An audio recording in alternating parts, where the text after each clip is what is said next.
Genç Tatar'ın 133. yayını 1 Nisan 2023 saatlerimiz 21.11'i gösterirken başlamış bulunmaktadır efendim. Merhabalar, ben Kalakay. Ben Baybörü. Bu akşam sizlerle birlikte Kırım Tatarlarında sanat. Evet, bugün sanata doyacağız. Satı sanat içindir anlayışıyla. Belki de halk içindir diye. Kim bilir hangisidir mesela.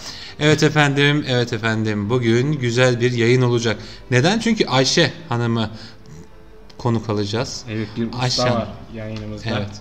Ve gerçekten çok önemli işler yapmış ve şu anda da yine Türkiye'de ama kendisi Kırım'da yaşıyor. Güzel bir söyleşimiz oldu. Tabii bunu yine biz yapmadık. Bir genç kardeşimiz. İsmini vermiş miydik biz ya? Vermiş yani. Miydik? Evet. Özellikle sen demiştik Kalakay. Evet, Şimdi evet. Tamam, hatırladım. Seda Hanım kardeşimiz ile Ayşe hanımefendinin bir söyleşisi var. Sağ olsun bizim için Seda Hanım güzel bir söyleşi yaptı Ayşe hocamız da. Sanırım güzel bir şey olacak değil mi? Evet Kalakay. O zaman Baybörü güzel olacak. Benim gibi klasik vardı, onu yapmayı unutuyoruz bak son zamanlarda. Evet. Geçen gün 100 yayınımızı tekrar baştan dinledim. Bir klasiğimiz varmış. Sen ben girdim. Sonra bir anda paladan girdik, evet, öyle oldu. Evet, ama iftar enerjisi. Bu iftarı yaptık şimdi birazcık da fazla yedik. Tam enerjimiz var. Doğru söylüyorsun. Allah daha çok öylesin. Allah herkesin tuttuğu oruçları, horazasını kabul eylesin. Amin. Dinleyicilerimizi. İnşallah güzel horazalar geçiyordur. Bizim için de naçizane öyle oluyor ama tabii ki tüm dinleyicilerimizin de öyle geçmesini biz temenni ederiz. Evet, doğru. Zeydullah Tuvan demiş. İyi yayınlar arkadaşlar, başarılar demiş. Zeydullah Beyefendi'ye teşekkür ederiz. Sağ olsun. Teşekkürler. İyi akşamlar diliyoruz biz de kendisine. Evet. Baybörücüğüm, nasılsın? Klasiğimizi atlamayalım. Evet. Allah'a şükür iyiyiz. Yayın arasını bekliyorum. Biraz çay may dökeyim, biraz fazla yemişiz dediğim gibi. Olmadı maden suyu içeriz. Ama onun dışında tabi Allah'a şükür hani latifeydi bu. İyiyiz, sağlıklıyız, sıhhatliyiz. Ramazan'ı geçirmeye çalışıyoruz elimizden geldiğince.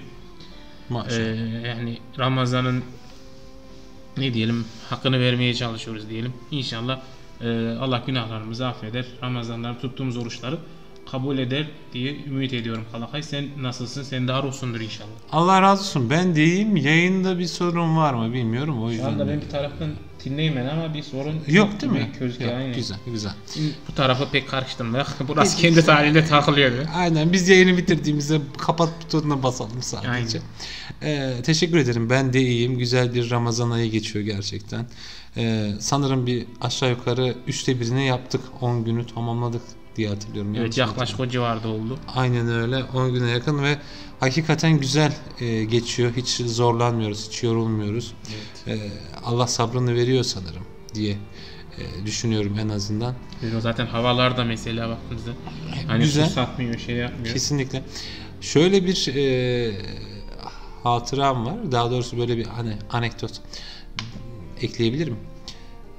Son 4 senedir, hatta son 5 senedir her Ramazan'da, yani yazın olmasına rağmen Ramazan ilk 10 günü, ilk 15 gün hep böyle serin gidiyordu. Son günleri böyle bir sıcak kavuruyordu. Evet. Geçmiş 5 sene içerisinde bunu hani iyi hatırlıyorum ben. Sanırım inşallah öyle olmaz bu senede. Yani son 3 günü, 5 günü, 6 günü ya da 10 günü böyle sıcaktan sokağa dahi çıkamayacağımız bir hava olmaz. Zaten İnşallah. Nisan ayının sonuna doğru gelmiş olacağız. 18 Nisan, 19 Nisan. Birazcık da kışa doğru geliyor yaklaşık. Zaten Mart ayında hava belliydi. Evet. Hiç olmaz yani inşallah diye ben de düşünüyorum Kalakay, ama olsa da yani yiyecek halimiz yok. Yani kesinlikle. Gerekse dışarıya çok az çıkarız. Evet. Bu arada bir şey daha ekleyeyim. Sen hiç Ramazan'ın kış ayına denk geldiğini hatırlıyor musun? Böyle o zaman karlı ufacık kıştı. balaban diyorum, ufacık bir çocuk edim. Hatırlıyorsun. Ama böyle hayal meyal işte o zaman ilkokul 4-5'e falan gidiyordum yani, böyle daha yeni şeydik. Bir kere hocam vardı işte sınıf öğretmeni, onun arkasından işte iftar saatine denk geliyor. Yani okul çıkışı falan oluyordu ya o zaman. Okul çıkışında işte dolmuştan eve gidecek diye falan. Sonra annem geliyor, o bahçede birkaç bazlama falan şey yapmışlardı. Mesela onu vermiştim hocanın arkasından. Yolda hani orucunu açar diye. Mesela öyle işte hatırlıyorum. Ama böyle hani şu anki şeyimle değildi yani. Ama tabii sen yani benden 2 yaş mıydın, 1 yaş mıydın? Ben yaşımızı ifşa etmeyelim. Yok, yaş ifşa etme, farkı söyle. Bilmiyorsa kaç yaşındaydın? Valla herhalde 2. 3'tür ya. Şu an biz burada Şu anda yaş hesabı yapıyoruz. Yaş hesabı yapıyoruz. Şimdi şöyle bir şey var. Şundan dolayı Dur ben söylüyorum. sana göstereceğim. Sen muhabbet edin. Tamam. Şimdi şöyle bir şey var. Senin bahsettiğin evet 2. 2 mi ya? Evet Çok da 2. yokmuş ya. Çok yok da yok hayır şunu demek istiyorum ben. Sen işte hani 4-5'teyken ben de 6-7'de olmam lazım. O dönemlerde değildi. Yani ben bahsettiğim kış ayları böyle daha hani nasıl diyeyim Aralık Ocak gibi dönemler. Böyle kışın olduğu Abi o eski. kadar değil canım. Oradan Benim sana bahsedeyim. dediğim Şubat, Mart arası falan. Aynen senin bahsettiğin zamanları öyle oluyor. O zamanlar şöyle bir şey de vardı ama. Yaz saat ve kış saat uygulaması vardı. Evet o. O yüzden hani tam ders çıkışı, okul çıkışına denk geliyordu. Evet. İyi hatırlıyorum o dönemler. Şunu diyecektim aslında ben. Büyüklerimizle konuşurken hep tabii biraz işte 70 yaşın üstündeki insanlarla konuştuğumuzda şunu söylerler. Ramazan'ı en fazla 3 kışta görürsün, 4. kışı göremezsin derlerdi. Hayır onu ben de duyuyorum. 4. ömrün yetmez Ömrün diye. yetmez diye. Onu hesaplayacaktım işte. Şimdi 2. kışı göreceğim ben biliyor musun? Kalakaya dikkat et. Bir ayağın çukurda. Aynen öyle. Ben 2. kışı göreceğim şimdi. Aşağı yukarı birkaç sene sonra o yüzden şey yaptım. Sordum hani aradaki yaş farkı hatırlıyor musun diye. Aynı döneme mi tekabül edecek falan diye mi düşündüm ama neyse. Kalakaycığım Allah sana uzun ömürler versin. Hayırlı ve güzel ömürler Daha versin. önünde güzel günler var. Güneşli günler göreceğiz. Göreceğiz çocuklar. Güneşli günler göreceğiz. Evet. Bayağı bir goy goy yaptık. Yorum ya da bir mesaj haber var mı? Yok mu? Tabii Ramazan'ın bu enerjisi hani Ramazan sohbetine girince böyle arkası geldi yani. Doğru söylüyorsun. Şimdi o zaman şöyle yapalım. Ayşe Hanım'la söyleşimize geçelim. Ardından ben Şeh Ramazan diye bir şiir var. Başka bir söylence var. Bu ikisini dinleyicilerimize, izleyicilerimize aktaralım. Böylece daha hani faydalı olur diye düşünüyorum. Tamam. İstersen hazırsanız değerli dinleyicilerimiz ve izleyicilerimiz sizler de hazır iseniz eğer Ayşe Osman ile söyleşimizi sizlere takdim edelim. Hazırlar mıymış izleyicilerimiz? Hazırlar. Tamam. O zaman verelim istedim. Evet efendim o zaman Kırım Tatar Nakış ve El Sanatları Ustası Ayşe Osman ile söyleşimiz sizlerle efendim.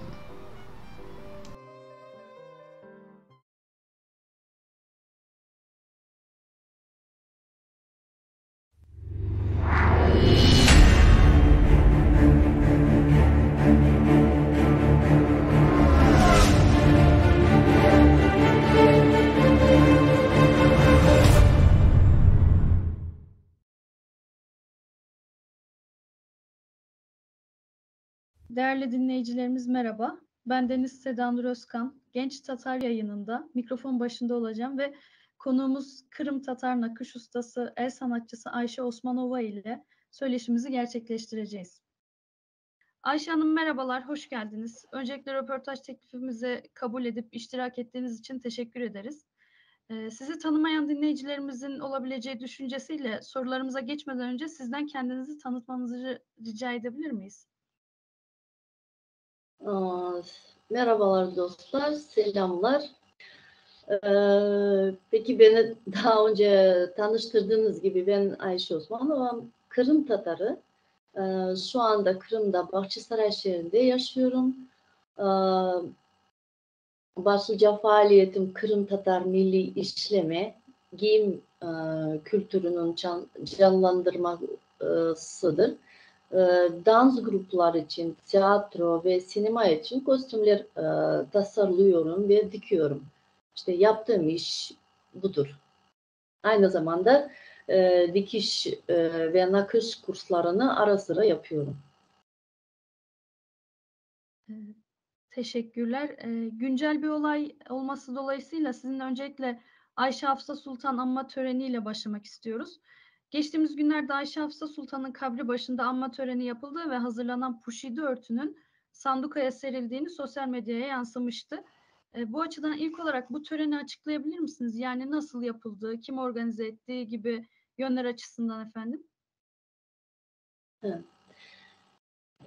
İşte bu tören her sene 19. Mart tarihlerinde bir dua ve anma günü geçirmek için Cenk Ataman kendi ve ailesinin adından devlete başvuruyormuş. Şimdi o kim olduğunu anlatmak istiyorum kısaca. Cenk Ataman Gebze Ticaret Odası'nda 9 senedir meslek komitesi başkanlığı ve meclis üyeliği görevini sürdürmek ile birlikte Kabataş Erkek Lisesi Eğitim Vakfıoğlu Onursal ve kursu mütevellisi hayırseverler iş insanı merhum babası Ali Ataman, onun manevi mirası olan Kabataş Erkek Lisesi, karıştırmadım galiba, ve Eğitim Vakfı'nın 2019'dan beri yönetim kurulunda görevine devam etmektedir. Ve işte bu tören için konuklarını davet ediyor her sene. Dua yapıyorlar. Yani alma duası. Duadan sonra tatlı dağıtırlar. Ve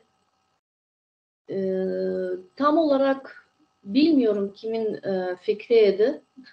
Ama sanduka örtüsünü yaptırmak için beni Çağlayan Kart Bey aradı ve teklifte bulundu. Beni aradı ve teklifte bulundu. Bunu yapar mısınız diye. Bu işi yaparken Cenk Ataman ve Çağlayan Kart, Nurbanu Osmanoğlu ve daha 40 hayırsever katkısı var olduğunu öğrendim. Allah herkesten razı olsun. Ve bu sene geçen törenden sonra Kültür Bakanlığı İstanbul Türbeler Müdürlüğü'nde Cenk Ataman tarafından Ayşe Hafsa Valide Sultan Türbesi'ne bu puşideye vakıf bağış edildi. İşte bu kadar. Teşekkürler. Peki bir Kırım Tatar sanatçısı olarak bu çalışmada sizin rolünüz ne olmuştur? Bu arada bu çalışmanın kaç yıllık bir süreç içinde gerçekleştiğini de merak ediyoruz doğrusu.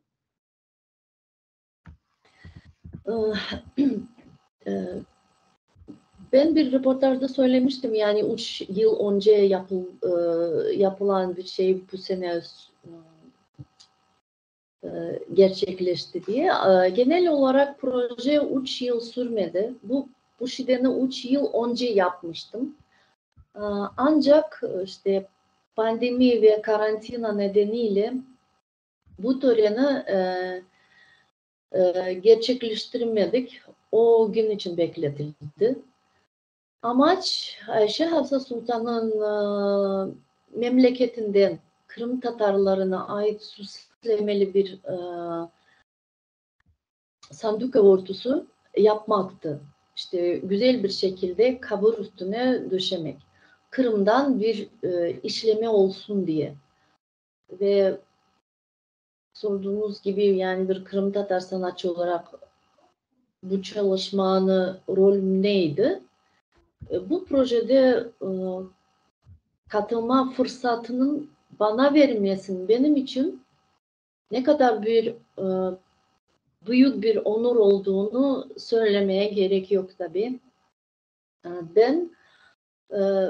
Ben de karşılığında güvende hakkını, yani bu güveni haklı çıkartmaya ve tüm bilgi, beceri ve ruhumu bu işe koymaya çalıştım. Örtüsünün desenleri, çizimlerini oluştururken Ayşe Hafsa Valide Sultan'a olan o bağı hissetmeye, onun büyüklüğünü, onun adaletini, şefkatini ve gururunu desenlerde yansıtmaya çalıştım.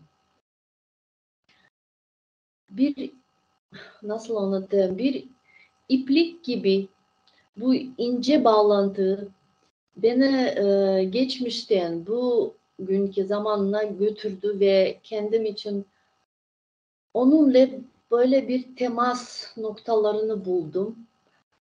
Ayşe Hafsa Valide Sultan Bahçesaray şehrinde doğdu.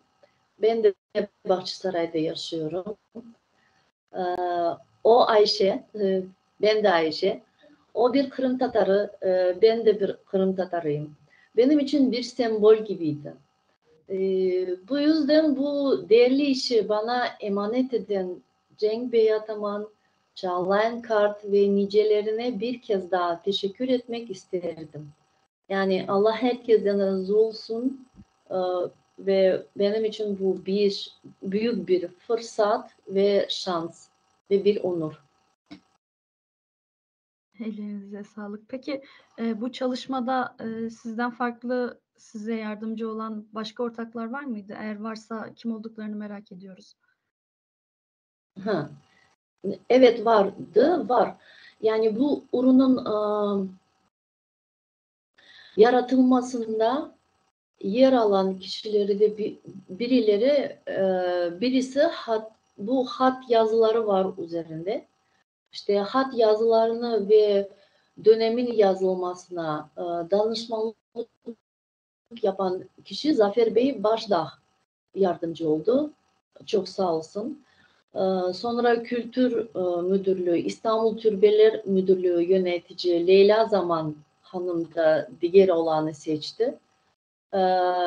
Ve Kültür Müdürlüğü, İstanbul Kültür Müdür Yardımcısı ve Türbeler Müdürü aynı zamanda Mumin Yıldıztaş sayesinde de oldu. Yani bunlar tabii ki bu işe katıldılar ve yardımcı oldular. Her birinizin ayrıca emeğine sağlık. Peki bu konumuza son olarak Ayşe Hafsa Sultan kişiliği göz önünde alındığı zaman yaptığınız böyle bir çalışmanın önemi hakkında ne söylemek istersiniz?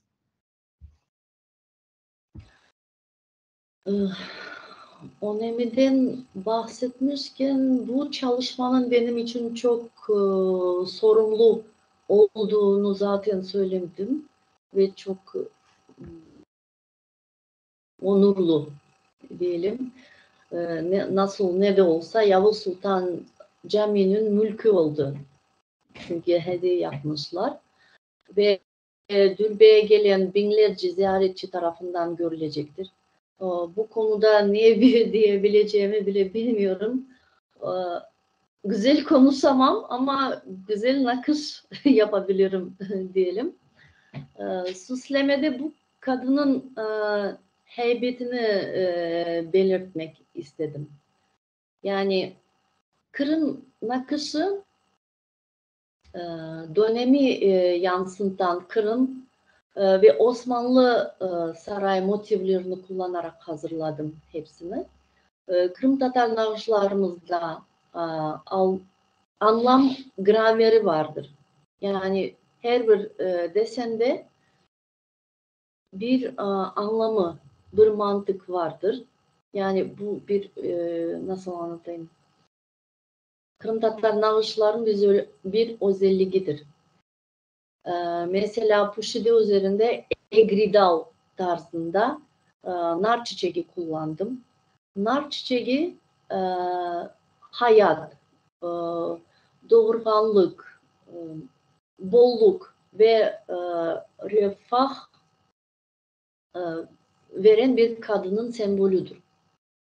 Çok anlamlı bir desendir ve ben bu Puşide üzerinde bu anlamlı desen olacağını layık gördüm. Bir de başörtüsü yaptım. Biz ona marama deriz. Öyle beyaz, ucunda onu da döşediler. Onun üzerinde de egridal şekilde desen nakışladım. Egridal'ın sembolü denizdeki dalgalar gibi. Su hayata çok önemli bir semboldür. Sonsuzluk anlamına geliyor. Hem de Puşide'nin her bir ucunda Ayşe Hafsa Sultan'ın yaşamındaki en önemli 4 yerden toprağından şişelere yüklenerek dikmiştim onu. Bu birinci doğduğu yerden Kırım'dan Bahçesaray toprağından bir tanesinde. İkincisi İstanbul'dan sultan ve valide sultan olarak yaşadığı Topkapı Sarayı harem toprağından. Üçüncüsü Manisa'dan Kanuni Sultan Süleyman Han işte yaşadığı saray toprağından. Ve dördüncü Trabzon'dan Yavuz Sultan Selim Han ile Şehzadelik döneminde, yani hepsi bu yaptıktan sonra Sultanım Hanımızın üzerine ona yakışır bir şekilde hazırlanan kadife üzerinde nakış işlemeli puşide ordusu serilmiştir. Elinize, emeğinize sağlık gerçekten. Şimdi söyleşimizin devamında birazcık da Kırım Tatar kültüründe sanat konusunu açmak istiyoruz Ayşe Hanım. Konumuza giriş olarak kültürümüzde sanat hakkında söylemek istediklerinizi almak isteriz önce. Kültürümüz çok zengindir. Nasıl anlatayım? Ritüellerden geleneklere ve el sanatlarına kadar. Yani bu halkımızın yaşadığı belirli bölgelerin süslemelerine, renk kombinasyonlarına kaynayan bir şey. Çok çeşitlidir. Ancak aynı zamanda yalnızca bizim milletimizin için ait olan bir özellik var. Yani diğer insanların diğer ürünlerinden hemen ayırt edebilecek şekilde bir desenler, renkler ve ilahi. Yani sanatımız çok önemlidir bizim için. Mesela Türk işlemelerinden nakış teknik konulara aynı ama desenler farklı. Yani renkler aynı gibi ama yine de fark var. Nasıl anlatabilirim ki? Mesela bizim desenlerimizin başka bir milletlerin desenlerini yanına koyunca ben şahsi Kırım'da da yaşayan milletimiz, bizim milletimiz daha doğrusu bunun farklı hemen görebilecek kadar farkı var. Herkeste çiçek var, yaprak var ama desen çizmelerinde fark var. Ve renk seçmelerinde fark var. Bu kadar diyebilirim. Kendine has bir kimliği var yani, evet, doğrudur. Peki birazcık da güncel durumu göz önünde bulunduralım. Böyle kültürümüzün tarihsel serüveni göz önüne alındığında Kırım sanatının güncel durumu hakkında ne söyleyebilirsiniz?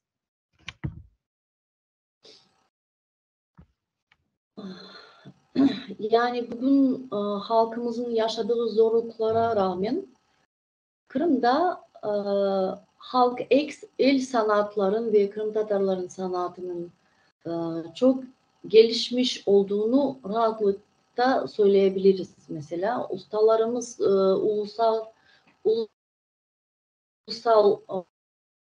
fuarlar için ve sergilere katılarak seyircinin kalbini kazanıyor. Mesela yani bizim bir toplumumuz var.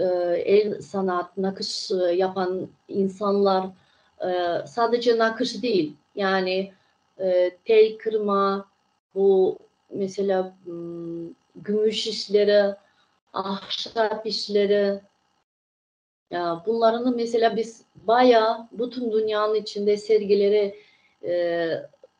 katıldık diye. Mesela UNESCO geleneksel Kırım Tatar örnek süslemesini insanlığın somut olmayan kültürel mirası temsili listesine dahil etti. Yani bizim için bu çok önemli, çok büyük bir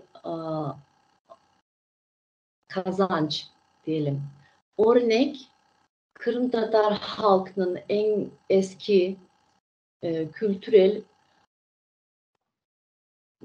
nasıl anlatayım başarılarından biridir. Yani bu konusu sembolizmi, Kırım'ın eski tarihi ve bu topraklardan geçen tüm medeniyetlere bağlantılı dünya kültürünün eşsiz bir olgusudur. O yüzden bugüne Kırım'da el sanat ve el zanaatları yüksek bir seviyede kendini bulabiliyor. Peki Ayşe Hanım, birazcık da siz bir ustasınız ve eğer sizin için de uygun olursa sizin usta oluş sürecinizi merak ediyorum. Yani Ayşe Osmanova nasıl Kırım Tatar nakış ustası, el sanatçısı Ayşe Osmanova oldu? Bunu bir de sizden duymak bizim için çok mutlu edici olur. Evet. Bu aslında çok biraz uzun bir hikayeli gibi olabilir. Ben biraz kısa anlatabilirim tabii. İşte halkımızın Kırım'daki ana vatanlarına toplu olarak dönmeye başladığı 1990'lardan bu yana görevlerden biri de işte kayıp halk zanaatlarını yeniden canlandırmak bir maksat oldu. Bir vazife gibi gördük. Daha sonra çeşitli vakıflara, mesela ben ilk olarak el nakışını, kurslarını kendim evimde yapmıştım. Yani şahsi paramla sadece böyle bir isteğim vardı. Daha sonra çeşitli vakıflara bu alanda destek talebi göndermeye başladım. Polonya ve Kanada Büyükelçiliği ilk yanıt verenler oldu. Yardımcı oldular.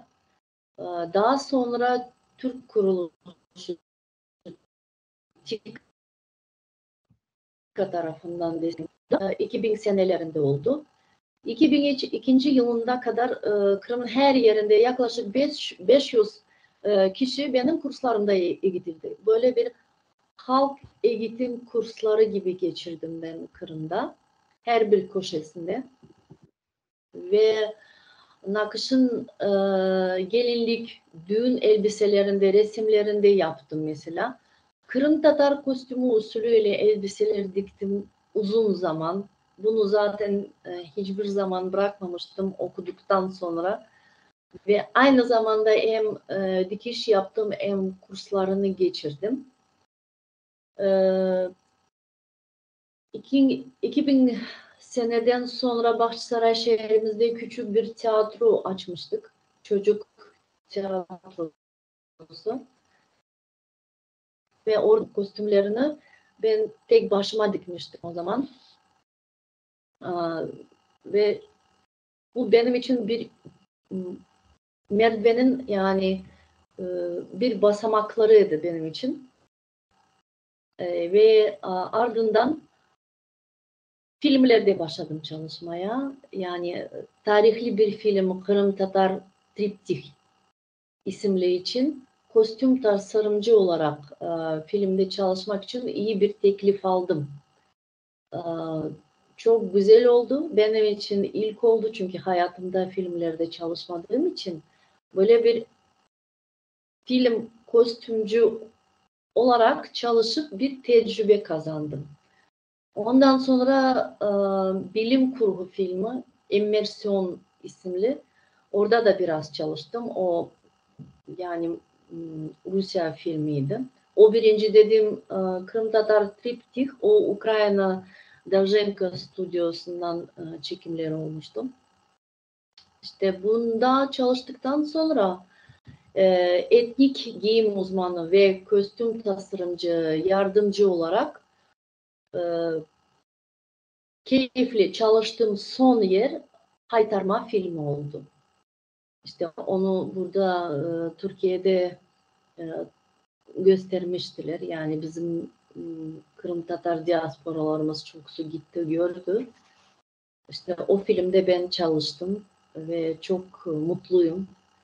İşte hayatımdaki o öğrencilerim ve arkadaşlarımla beraber geçtiğim yaratıcı gibi bir yolum var. Ve şu anda Ankara'da Ankara'da bulunuyorum. Kırım Tatar Genel Merkez derneğimizdeyim. Ve yönetmemiz Sayın Mukrimin Şahin Bey sağ olsun Kırım Tatar Dans Grubu Cin Ansamblı için bu dernekte bulunan ansambl yeni Kırım Tatar kostümlerini tasarlamak ve dikmek daveti üzerine geldim. Ve bu işini yakın zamanda bitmek üzerindeyim inşallah. İşte arkamda görüyorsunuz yeni elbiselerini bir kısmı işte fesler.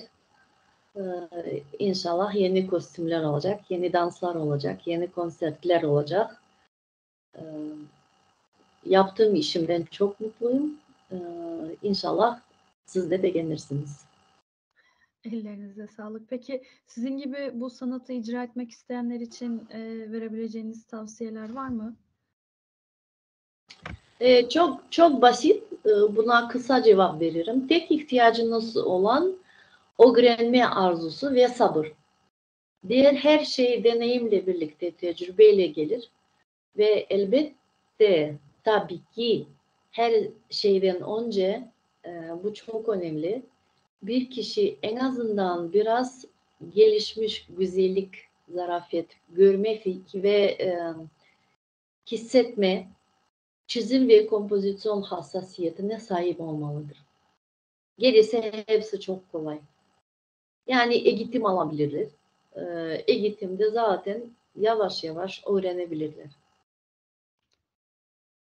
Peki bizzat sizden eğitim almak isteyen, sizden öğrenmek isteyenler için kurs veya farklı bir faaliyetiniz var mıdır? Evet, yani önceden davet üzerine bu tür eğitim kursları veriyorum. Örnek olarak söyleyeyim size. Geçen yıl Gölbaşı Kaymakam Tülay Baydar Bilgi Hanım daveti üzerine Balıkpınar Köyü'ne Kırım Tatar nakış ve süsleme kurslarını verdim. Yani onlar beni davet ettiler. Ben de geldim. 3 ay çalıştım ve o kursları verdim. Sağ olsunlar bana da öyle fırsat verdiler ve o köyde yaşayan kadınlara şans düştü. Yani kurslara takılmak, gelmek ve öğrenmek. Öğrenmek isteyen bir grup insan organize edildi orada tabii. Ve bu köyün muhtarı Yılmaz Akbay ve biliyorsunuz, umarım biliyorsunuz, ünlü yazar ve yakın arkadaşım Gönül Şamil kızı. Bu konuda bana çok yardımcı oldular oradan. Allah onlardan da razı olsun. Kursların sonunda 3 yerde Ankara'da böyle bir sergi yaptık. Sergilendik. AVM'lerde oldu ve Kırım Tatar Derneği'nde büyük bir sergi yapmıştık. Çok da güzel oldu. Misafirler çok vardı. Büyükelçilikten, Ukrayna Büyükelçilikten misafirler vardı. Çok başarılı geçti kurslar. Talebelerimiz çok, nasıl anlatayım, çok başarılı çıktılar sonuna kadar. O yüzden mesela böyle kurslar çok rahat geçirmek mümkün. Mesela eğer Kırım Tatar nakışı öğrenmek isteyenler varsa burada Türkiye'de, o zaman tüm bunların ilerisi için anlaşarak geçirebiliriz. Yani hiçbir sıkıntı yok.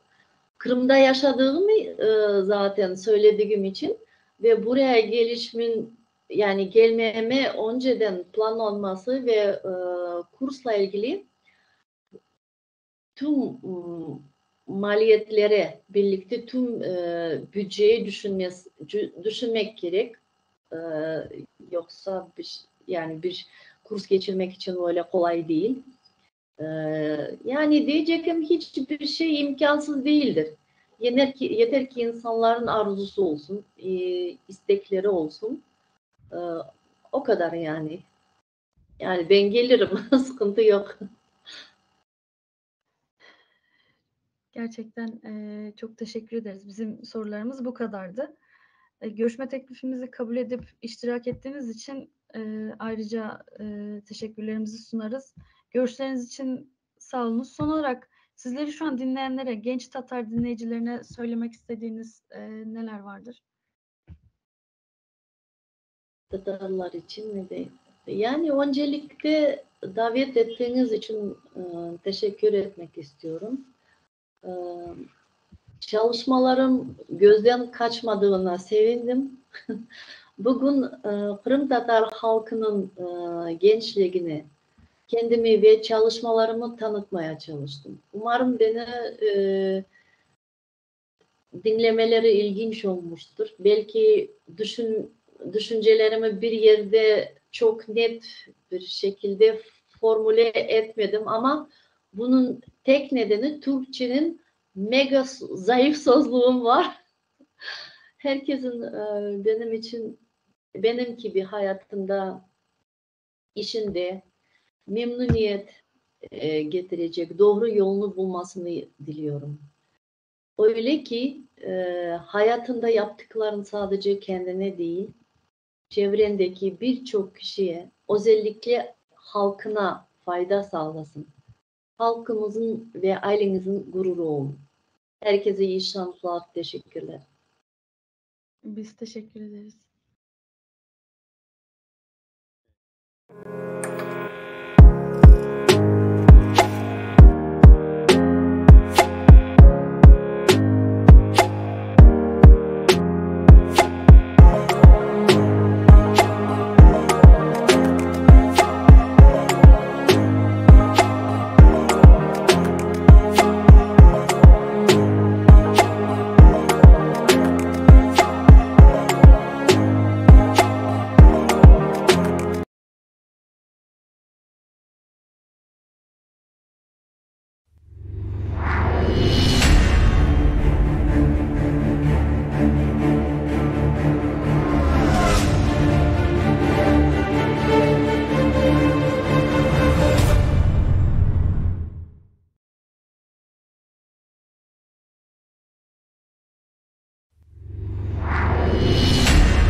Evet efendim, Ayşe hocamıza ve Seda Hanım kardeşimize teşekkür ediyor ve Genç Tatar'ın yayınına devam ediyoruz. Güzel bir söyleşi değil mi? Evet, Halakay dediğin gibi. Sonu nasıl bitmişti? Özellikle sonu güzeldi. Hani son bitiriş cümlesi Ayşe Hanım'ın. Kırım Tatar gençlerinden yönelik Seda Nur arkadaşımız sormuştu. Ne demek istersiniz hani dinleyiciler için? Evet. Onun da mesajı gayet net ve anlamlıydı. Ailenizin ve halkımızın gururu olun diye. Gerçekten yani bir cümlede ancak bu kadar ifade edilebilirdi ben diye düşünüyorum. Biz de elimizden geldiğince hani, hem naçizane biz birey olarak hani Halakay ve Baybör olarak bu sözü biz yerine getirmeye çalışıyoruz dedim. Ama tabii ki de tüm Kırım gençliği, Kırım Tatar gençliğimiz bunun da yerine getiriyordur diye düşünüyorum ben. Ben de öyle ümit ediyorum. Birkaç yorum vardı, sonra ben sana bırakayım. Sen hazırladın çünkü. Fazıl Can kolay gelsin Genç Tatar demiş. Çok teşekkür ediyoruz Fazıl Bey'e. Şemsiye Satan Hanımefendi'den, ki kendisi de ayrıca bir hoca. Evet. Onun yazması da bizim için çok mutlu edici oldu. Bursa Kırım Derneğimizde Kırım Tatarca kursları düzenliyor. Burada yeri gelmişken de bahsedelim. Kırım Tatarca öğrenmek isteyen olursa, merak eden veya hatta akademik çalışmasında kullanmak isteyenler olursa Bursa Kırım Derneğimizde Şemsiye hocamızdan ders alabilir diyelim. İnşallah ilerleyen dönemlerde de böyle bir planımız da var. Tabii olursa şimdi çok da detaya girmeyelim. Aynen fazla detaya girmeyelim. Belki ileride onlarla bir söyleşi kendisi de yapabiliriz diye. Yorumda da demiş ki Ayşe Hanım'ın elleri dert görmesin, maşallah işleri 10 kelsin demiş. Sağ olunuz efendim. Biz de amin diyelim.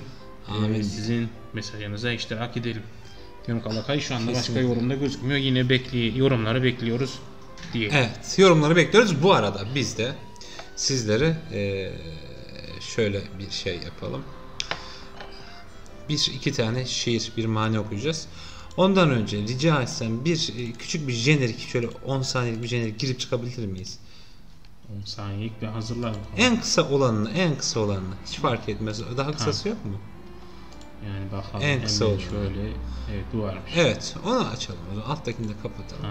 Küçük bir jenerik girelim. Jenerikten hemen sonra da ben size Şer Ramazan adında bir şiir, bir kaside okuyacağım.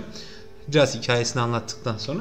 Daha sonra da başka bir şiirimiz var, yırımız var. O yırı sizlere okuyacağım. Yani seslendireceğim derken tabii ki de yani düz yazı gibi düşünün, yani böyle notayla olmayacak. Evet. Bir şey yapacağız. Evet efendim. Hemen sizlerleyiz.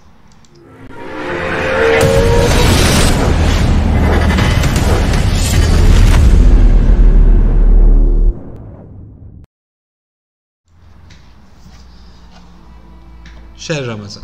Milli kültürümüzün bir parçası olan Şer Ramazan, Ramazan ayının başlamasıyla gündeme gelir ve Ramazan ayı boyunca da devam ederdi. Maalesef bugünlerde çok fazla kullanılan ve söylenen bir kaside değildir. Aşağı yukarı 40-50 yıl öncesine kadar da devam eden bir gelenekmiş. Peki Şer Ramazan söylenirken neler oluyordu?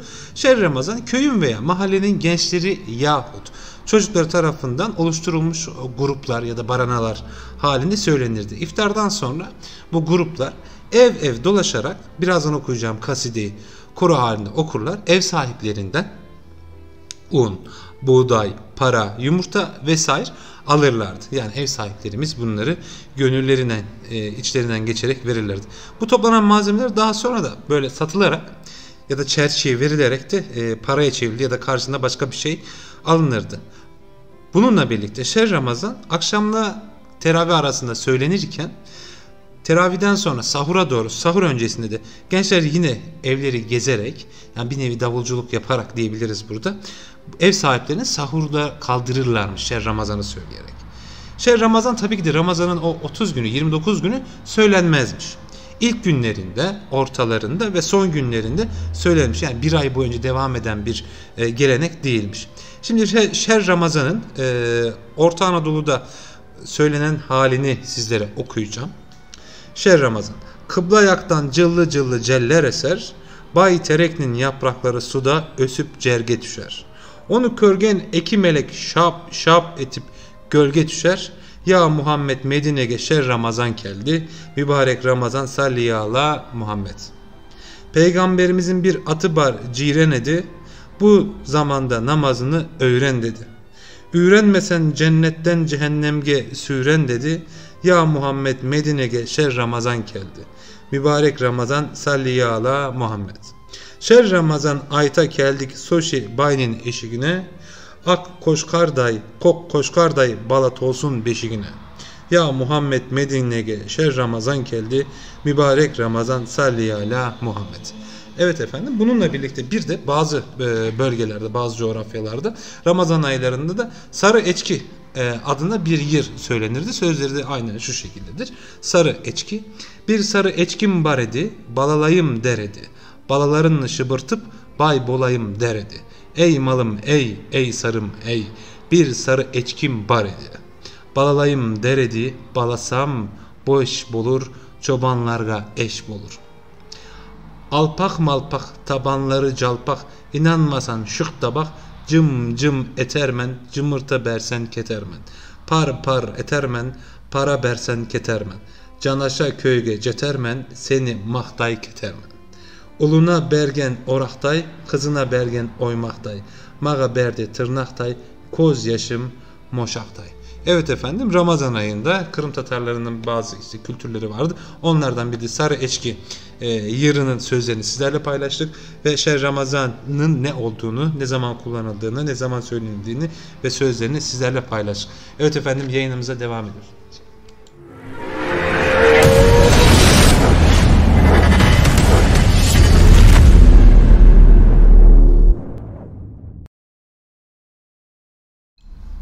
Evet efendim, kaldığımız yerden devam ediyoruz. Aşağı yukarı 3-4 dakika olmuş mudur? Benim okuduğum şey. Oldu. Ha, güzel. Dediğin gibi falan. Güzel. Şimdi bu birazdan okuduğumuz şeyi de büyük bir ihtimalle haftaya pazar günde paylaşırız. İnsanlara duyururuz. Belki de ara günlerde de paylaşabiliriz. Çünkü Ramazan içerisindeyiz. Güzel bir adetimizi, kültürümüzden parçayı ifade ettik. Kesinlikle. kaç dakika oldu? Şimdi hani bir 80 dakikayı geçmeyelim. Niyetimiz o yönde hani biliyorsun. Evet. 80 dakikayı geçmeyeceğiniz şekilde yayınımızı ona göre ayarlayalım. Çünkü YouTube ortalaması öyleymiş. İnsanlar sıkılıyormuş 80 dakika sonrasında. Allah Allah öyle miymiş? Evet sen gönderdin ya. Sana ben burada aslında gönderme yapmıştım. Evet. 54 dakika kala. 54 dakika güzel. Aşağı yukarı bir 10 dakikamız daha 15 dakikamız daha var. Evet. Şimdi istatistikleri yani hayat sahaya uygulamaya geçince pek işe yaramıyor. Muhabbet derken zamanı unutuyorsun, şey yapıyorsun ha. Ama tabii istatistiklerde yalan söylemiyor. Tabii çünkü kesin. Oxford istatistiği. Oxford istatistiğiyle Oxford mezunu olmasalar da Oxford'un istatistiğini sizlere aktaran bir genç Tatar var. Evet, şimdi şöyle bir soru sorayım sana. Eskiden işte Ramazanlarda daha çocukken böyle hatırladığım bir anlar, herhangi bir şey var mı? Yani konuyu buraya çekip böyle hafif, benim de köyde yaşadığım bazı olaylar vardı. Oraya döneceğim. Ardından da hani yayının sonuna geliriz. Hani Ramazan'dayız madem birazcık da hani Ramazan'la alakalı bir şeyler konuşalım diye düşündüm. Ben var mı? Düşündüm de. Düşündün de sen de düşündün de sende yok mu? Evet. Düşündüm de aklıma gelmedi. Unuttum herhalde. Yok, seni dinleyelim. Teşekkür ederim. Bu şey Ramazan gibi aslında daha farklıydı. Sözlerini şu anda hakikaten hatırlamıyorum. Çünkü kaç yaşındaydım ben o zamanlar? 11, 12, 13 ve 14 yaşlarında olsam gerek. Yanlış hatırlamıyorsam. Böyle Ramazanlarda tabii ben aynı zamanda işte rahmetli dedem sağ iken ben köye gider köyde kalırdım. Böyle hafta sonları kalırdım. İşte bir hafta kalırdım. Okul açıkken de bazen kaçar giderdim ben köye. O dönemde tabii benim köyde yaşayan akrabalarımız da var. Malum ki zaten şöyle bir durum var. Köyün neredeyse yarısından çoğu akrabam bir şekilde bağlantımız var bizim yaşadığımız köyde. Köyde bir grup vardı. Aynı bu şekilde. Şer Ramazan'da bahsedildiği gibi. Aşağı yukarı biz 10 kişi falandık. Ve hatta çok garip bir şey var. Adamlar davul bulmuşlardı. Daha o zamanki çocuklar da 17 yaşında, 16 yaşında insanlardı. Biz teravihden önce olabilir yanlış hatırlamıyorsam. Teravihden sonra da olabilir ama teravih öncesi olması lazım. Biz çıktık adeta davulculuk yapar gibi çıktık gezdik tek tek. Köyde işte aşağı yukarı kaç tane hane vardı? 100'e yakın hane vardı yanlış hatırlamıyorsam eğer. Abarttım mı diyeceğim ama yok canım 100 hane vardı aşağı yukarı. Var mıdır? Vardır. Tek tek evleri gezdik böyle ama köyün bütün alanlarını ve bizim köyde bir vadinin içerisinde gibidir ama dağın aralarına da girersin böyle geniş bir köydür. Bayağı gezdik. Bayağı da para toplamıştık o dönemin şartlarında. Hakikaten 10 kişi de bayağı para düşmüş yani kişi başı. Biz tabi bunu paylaşmamıştık. Hep beraber gittik. Bir şeyler aldık marketten. Market diyorum ama bakkal gibi bir yerde aslında küçük bir yerdi ve o zamanın hani şartlarında güzel şeyler de getirmişti. Birkaç kere böyle onlarla birlikte davulculuk yapmıştım ama davulculuk değildi aslında. Tatarca bir şey söylüyorlardı. Ama şu anda sözü neydi? Hakikaten hatırlamıyorum. Acaba neydi diye düşünüyorum şu anda. Orazanız kutlu olsun, sıyırınız sütlü olsun. Piyatak vermezseniz böyle bir şeydi sanki yanlış hatırlıyor olabilirim ya başka bir şeyle de karıştırıyordum. Böyle bir hikaye vardı yani böyle bir olay başımdan geçmişti. Çok sevdiğim bir şeydir ve zaten hani Tatar köylerinde de en sıkıntısı aslında şu oluyor. Bu Ramazan'da işte iftara annen şey yapmıştır, köbete yapmıştır, cantık yapmıştır, ne bileyim tögerek ya da işte başka bir şey yapmıştır. Ve onu yiyorsun iftarda sonra kalıyor. Şöyle bir durum var tabii Ramazan'da olduğumuz için hani kahvaltı yapmadığın için ertesi gün iftara da canın yeni yemekler istiyor. Bazen bunu sahurda yiyorsun. Sabah miden yanıyor mesela. Çok kötü oluyor. Böyle olaylar çok yaşamıştım ben. Ondan sonra zaten anneme demiştim. Anne özümüzge kadar yani iftarga cetçe kadar yasa ta fazlasını yasama deyip birkaç kere aytkan edim. Çünkü aşağıyız yani sahur vaktinde ketemiz hemen işte Azrail'e sıpranı ama hemen ne olsa da olsun o tögerek, o cantık, o köbeti aşanacak yani. Çibörek bile aşakanımı hatırlayayım yani. O çibörek de biraz çibörek. Soğuk bolu ama aşaysın yani. Çünkü yani süyesin ya. Ben süyemem. Milli yemek ya. Aynen onda. Başka. Çibörek deyince yani çiböreğin de birkaç video gördük de çiböreği dürüm yapmışlar yani. Ya evet nasıl ya. başardılar yani hatta bir çibörek videosu gördüydüm. Bayağı kocaman bir şey yapmış ya. Onu Ya kardeşim yani çiğ börek yani o kadar büyük yapılacak bir şey değil ki. Tamam Ya, hani saçma. çocuk avuç içi kadar da olmasın, doymayız ama ya o kadar değil yani de. ya şu kadar bir şey olsa yeter. Yani Benim elim kadar falan. Senin maşallah. İnşallah gelir. Olsa da yesek diyelim de muhabbeti kapat. Kesinlikle. İftarda erik herkesin karnı toktur. Doğru söylüyorsun. O zaman bir de yemek tarifi vereyim ben. Biraz bekle. Tamam bekleyeyim ben kalaka. Hayda hangi yemeğin tarifini vereceğim? Ne vereyim? Çiğ börek. Abi ben ne vereyim kardeşime? Ne var menüde? Kalakay var. Yok bir tane kalakayı tanıyorum diye o yenmez. Sucuklu kalakay var, taş kalakay var, katmerli kalakay var. Katmerli mi? Hı. Katmerli nasıl olarken ya? Hamurların açıldıktan sonra yağlarına katlanması tekrar açılması elde edilen bu türü piştikten sonra katmer olmaktadır. Ben bunu biliyorum, annem yapıyordu. Bu çok farklı bir kalakay ha. Bunu hiç yemedim. Bir kere yaparsan yeriz. Kalakay. Ben yapmam da valide hanım müsait olursa ondan rica edeyim. Yani katmer böyle şekerli bir şey olmuyor mu? Kalakayla şekeri nasıl buluşturuyorlar? Hayır, kalakay şeker yok ya. Yok hayır katmer normalde hani benim bildiğim hani meşhur bilinen katmerde şekerli oluyor yani işte. Dedim ama işte hani kalakay tuzlu yani işte şekerli bir şey değil yani nasıl buluşturmuşlar? Hayır canım. Katmer konusunda şu anda itlafa mı düştük? Katmer kaymaklı olur. Ya kaymaklı tamam da Şeker olmaz. Kaymakta ne var? Şeker var sonuçta. Kaymak çok farklı bir şey ya. Hayır tamam Şeker da. değil kaymak. Rica ediyorum. Hayır yani. Yemek tarifi verecektim. Vereyim mi vermeyeyim mi bilemedim. Kalakay olmasın da başkası olsun. Kavurma börek. Birinden duymuştum. Güzel oldu. Şimdi bilmiyorum. Kırde de varmış. Kırde neymiş?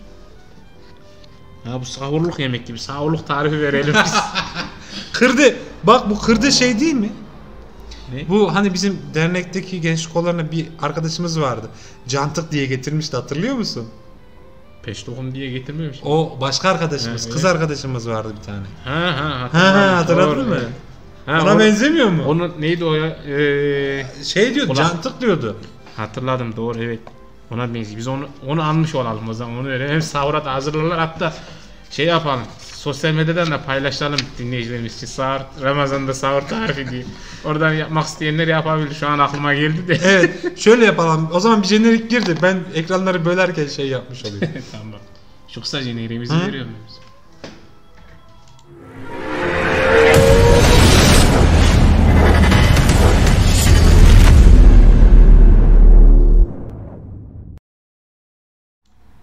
Evet efendim, Bay Böre şimdi de kırdenin tarifini veriyorum. Evet dinliyor. Efendim, bizim için önemli olan mayalanmış ekmek hamuru olmasıdır. Mayalanmış ekmek hamurundan yapılıyor. Hamurun mayası geldikten sonra yaklaşık 4 santimetre eninde bir parmak kalınlığında uzun şeritler halinde açılırmış. İçine konulmak üzere rendelenmiş peynir veya lor ve küçük küçük doğranmış yeşil soğan karıştırılır. Bu karışımdan şeritler halinde hamurun üzerine aralıklarla ceviz büyüklüğünde parçalar koyulur ve aralarından kesilir. Dikdörtgen şeklinde katlanır ve bitişik olarak sıkı sıkıya yağlanmış tepsiye dizilir. Bitiştirilen kırdelerin aralarına yağlanmalı ve büyüklüğü de cantıktan daha küçük olmalıdır. Hamurların hazırlanması bittikten sonra üzerine bolca kaymak sürülerek kızgın fırında pişirilirmiş. Kırdenin içi boş olarak yapılanına da fındık kırdesi deniliyormuş efendim. Ve tabii ki de bu kırdede güzel bir şeye benziyor ama içinde soğan var. O yüzden şeyde yemem ya. Evet teşekkürler Kalakay. Rica ederim. Bir sürü yemek var. Evet sen bu kitabı ben yayından sonra senden alacağım. Ben Aa, bunu aç bir bir daha. götüreyim de. Şimdi al. Ben bunda birkaç şey hazırlayayım. Dinleyicilerimiz için paylaşalım yani çünkü Ramazan'dan biraz geç kaldık ama şimdi yeni aklımıza Doğru geldi. söylüyorsun. Bir şey var, onu göstereceğim bir dakika. Yine yemekle alakalı. İsmini göstereceğim sadece. İsmini burada sakın okuma ama, tamam mı? Hangisini göster? Bir dakika bekle. Bekleyeyim çünkü bayağı da yemek var. Yani mantı Çok falan. var. Aklıma Yani benim ne geldi biliyor musun? Bunu biz dernekte yapsak. Kimi? Dernekte yapsak. Şunu mu? Evet. Yok Ha. hayır. Bu yemeklerin bir kısmını fırında pişirilen börekleri değil de böyle yemekleri yapsak, videosunu çeksek, atsak olmaz mı? Olur tabii. Tabii malzemeleri hazırlamak lazım. Daha o kadar birazcık da aşçılık lazım. Şimdi hiçbirimiz hamur açmamışızdır. Ben hamur açmadım. Ben hamuru yapıyorum da açamıyorum. Unu, suyu, tuzu birleştirebiliyorum ben de. Abi, ötekisine geçemiyorum. Gerçi zaten BG'si yemek videosu çekenlerin hangisi kendisi yapıyor kalakay. Kesinlikle. O yüzden yani biz de kendimiz yapmasak bir sıkıntı olmaz diye düşünüyorum. Neyse çenemiz düştü de bir saat oldu, istatistiği doldurduk diye düşünüyorum. Öyle biliyorsun, evet. Evet efendim, o zaman biz sonraki yayınımızda görüşeceğiz inşallah. İnşallah. Sizlerin böyle yayınımız hakkında fikirleriniz varsa ya da şu olsun bu olsun dediğiniz herhangi bir şey var ise onları da eklerseniz seviniriz. Biz de ona göre yayınımızı yine şekillendirebiliriz. Sizlerin daha çok sevdiği şeyleri paylaşabiliriz. Evet, bugün sizlere biz ne anlattık? İlk başta Ayşe hocamızla bir söyleşi gerçekleştirdik. Sonra ben size Şer Ramazan ve Sarı Eçki'yi okudum. Ardından da tabii ki de kırdeyi anlattım. Sahurda bir yemek. Sahur için hazırlanacak bir börek ayarladık. Belki onu da yersiniz, yaparsınız. Çok kısa ve öz bir anlatım oldu hakikaten. Belki sizler de faydalanırsınız. Yayının sonuna geldik mi sevgili dostum? Evet, geldik kalakay. Dediğin gibi bir saati doldurduk. Yavaş yavaş. Şimdi bir şey söyleyeceğim. Bir saat doldurduk fakat ama şimdi bir şey var sevgili dostum. Biz bu yayının aşağı yukarı 3-4 dakikasını keseceğiz. Başlangıcını. Evet. O yüzden birkaç dakikada konuşmamız. Şimdi çok ayrıntı yapmayalım. Biz bir saat diyelim, biz geçelim. Yani birazcık daha konuşmakta fayda görüyorum ben. Konuşalım. Ya sen de hemen katacaksın, ilgi mi kitleyeceksin? Yok, bulaşık yıkayacağım. Bulaşık yiyeceksin diyecektim. Bulaşıklar var, bulaşıkları yıka diyecektim ben de. Bir ton bulaşık var. Ocağı sileceğiz, mutfağı sileceğiz. İyi ya, geçen günlerde ben iftarı burada yaptıydım. Yapmamıştım, ocağı silmemiştim. Sen silersin, güzel olur. Sileriz kalak. İş bölümü yaptık ama. Tabii canım. Şimdi kalkıp da millet hem yemeği baybör yapıyor hem bulaşığı yıkıyor, olmaz. Yemeği ben hazırladım, iftarı ben hazırladım. Hatta tatlı bile yaptım. Hanos. Yani tatlı bile yaptım. Hatta son dakika cacık bile yaptık. Yani. Pek cacık olmadı. Zaman yetişmediği için. Olsun. Ezan okundu çünkü. Zeytinyağımız olsaydı çok güzel olurdu. Ben onu ayarlardım da. Evet. O da güzeldi ya. O da güzel ama bak, rendenin büyük ağzıyla yapman lazımmış salatalığı. Ya işte küçük büyük. Salatalık da biraz yumuşaktı, onun da şeyi var. Evet, pek doğru söylüyorsun. Böyle aslında diri olsa biraz daha. Neyse. Evet. Böyle yaz mevsimi gelsin, bizim bahçenin salatalıklarından, hıyarlarından bir cacık yaparız. Olur, yapalım inşallah. Hıyar güzel olur. Hıyar güzel olur bizim bahçenin. Kokulu olur. Hem de ne, domatesi de öyle. Yani evet. Yazı özledim. Yani ben her mevsimi özlüyorum. Ya bir şey diyeceğim, biz iftar yaptık, karnımız doyurduk. Niye böyle aç konuşuyoruz ya? Dakika doldurmak için. Bir de hani anlatabileceğimiz zaten 5 dinleyicimiz var. Sayımız da biraz düşük ama olsun. Çok önemli değil. Yani sonuçta bu yayını hani sadece anlık değil, daha sonra da izliyorlar. Bir geçen haftaki yayınımız, yani geçen 132. yayınımız biraz az kalmıştı ama izlemesi. Sizden tek ricamız var şu anda. Kanala abone olursanız seviniriz, çünkü sizlerin de hani desteğine ihtiyacımız var. Bizim Facebook'ta çalışıyorduk, biliyorsunuz. Facebook'ta tabii biz binleri, 3000'leri, 10.000'leri bayağı görüyorduk yani. Binlerle hitap ediyorduk. Şu anda platform değiştirdik, YouTube'a geldik. Bu yüzden de YouTube'a abone olmanız bekliyoruz. Şu ne? YouTube'a abone olun yazılı bir fragmanımız varmış. Onu verebilir misiniz? Evet efendim, size bir alt mesaj.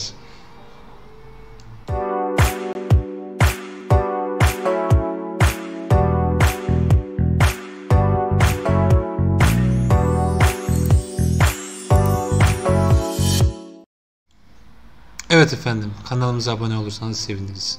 Evet, alt mesajı da verdik abi. Aynen, verdik.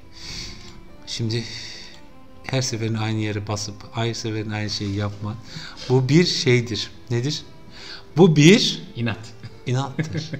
Aynen, Tatar'ın inadı da meşhurdur zaten. Değil mi? Evet, Kalakay meşhur. Evet efendim, 133. Bitirelim artık. Hadi bitirelim. Bir saati geçtik bayağı. Hadi bitirelim. 133. yayınımız burada sona ermiştir.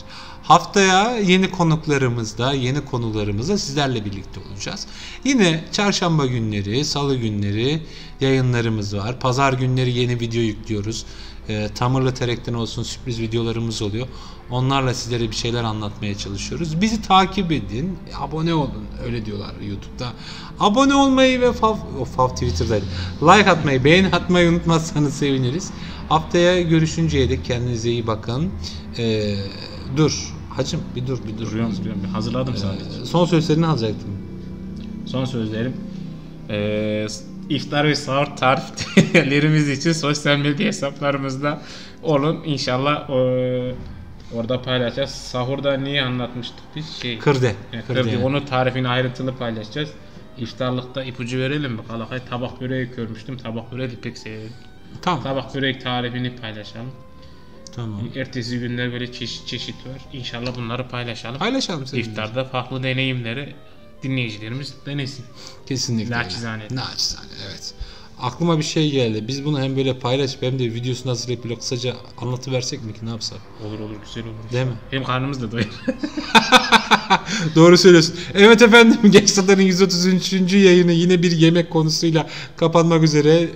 Sosyal medyadan da takip edin bizi. Abone olun, beğenin. Kendinize iyi bakın o zaman. Sağlıkla kalınız.